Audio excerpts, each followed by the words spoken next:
Magandang araw mga ka-Express Info. Gilas Pilipinas planong wakasan ang dominasyon ng Australian Boomers sa FIBA Asia Cup ngayong August. Ito ngayon ang plano ng Gilas na makakuha ng kampyonato, and standing their way ay ang Boomers na hindi pa natatalo sa FIBA Asia Cup. Sila palagi ang naghahari at ang nakakuha ng championship simula noong nag-merge ang FIBA at Oceania. Well, hindi tayo nag-hallucinate dito. Ito ang ating obserbasyon. Matapos talunin ng Gilas ang Latvia sa Olympic Qualifying Tournament na kung saan ginulat ng Gilas ang buong mundo. Pero bago ito may sakatuparan, ay it is a must na makapaglaro si Kai at maging fully healthy pagdating sa FIBA Asia Cup. Si Kai talaga ang kailangan ng Gilas. I don't care kung sino-sino ang 11 players as long as fully healthy na si Kai, ay tiyak magkakaroon ng chance ang Gilas na wawakasan ang dominasyon ng Australia sa FIBA Asia Cup. And aside from Kai, ay kailangan rin si Coach Tim Cone. Fit kasi kay Kai ang triangle offense at nailabas niya ang kanyang full potential. Kailangan lang kasi ni Kai ang sistema na magagamit niya ang kanyang insane skills. At sa triangle ay na-highlight ang passing skills ni Kai pati ang kanyang offensive skills. Kaya nga nagiging pinaka-consistent player si Kai sa Gilas dahil sa akma ang kanyang laro sa sistema ni Coach Tim Cone. Well, I have nothing against the other Gilas players, pero it just happened na si Kai lang ang nag-iisang legit 7'3 player sa Pilipinas, and for that, walang pwedeng ipalit sa kanya with the same height and skill level. Naintindihan ito ni Coach Tim Cone na isang walking mismatch si Kai kahit against Australia. Kaya kapag fully healthy na si Kai sa FIBA Asia Cup, ay tiyak na ito na ang panahon na pwedeng wawakasan ng Gilas ang dominasyon ng Australia sa Asia. Well, yan ang ating pag-uusapan in this video, pero bago yan, ay meron muna tayong pag-giveaway. Hey, hey, hey! Attention mga kapatrol! Get ready for an epic giveaway. Once Express Info hits 150k subscribers, one lucky winner will win the incredible Oppo Reno 11F 5G smartphone. Here's how to join. Step 1. Subscribe to Express Info right now. Step 2. Like this video. Then step 3. Comment anything good and positive about our idol Kai Sotto. Super easy. Just subscribe, like, and comment. Sa mundo ng basketball, walang iba ang makakakumpara sa intensity ng laban at dedikasyon ng Gilas Pilipinas. Ngayong August, may bagong misyon ang ating pambansang kupunan, ang wakasan ang dominasyon ng Australian Boomers sa FIBA Asia Cup. Alam nating matagal nang naghahari ang Boomers simula pa noong nag-merge ang FIBA Asia at Oceania. At hanggang ngayon, hindi sila natalo sa torneo. Pero sa bagong henerasyon ng Gilas, tila papasok na ang bagong pag-asa, lalo na sa presensya ni Kai.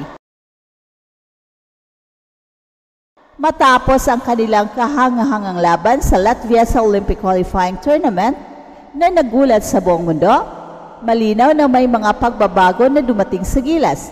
Hindi tayo nag-hallucinate. Ang obserbasyon natin ay base sa totoong performance ng ating kupunan. Ang pambihirang laban kontra Latvia ay nagpamalas ng kakayahan ng Gilas na makipagsabayan sa pinakamahusay sa mundo.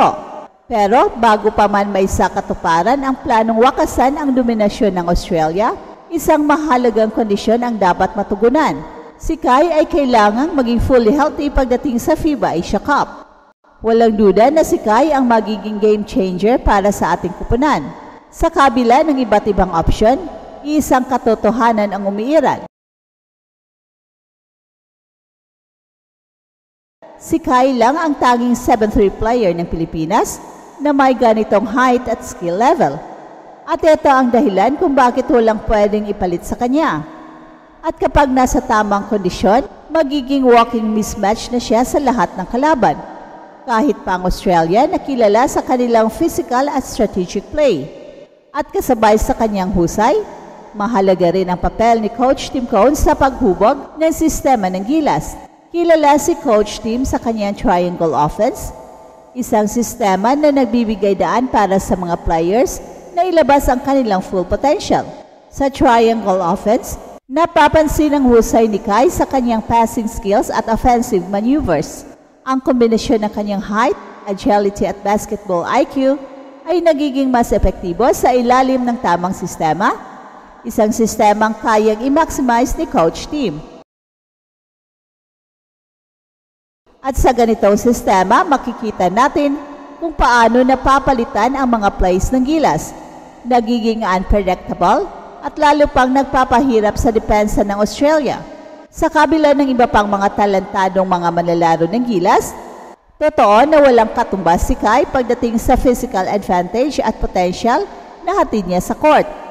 Sa bawat pagkakataon, pinapakita niya ang kanyang galing na bihira lang makita sa mga local players. At dahil dito, marami ang naniniwala na kapag fully healthy na si Kai sa darating na FIBA Asia Cup, tiyak na ito na ang panahon para baguhin ang takbo ng laban. Hindi lang basta laban ito, kundi isang misyon para itigil ang paghari ng Australia sa Asian basketball.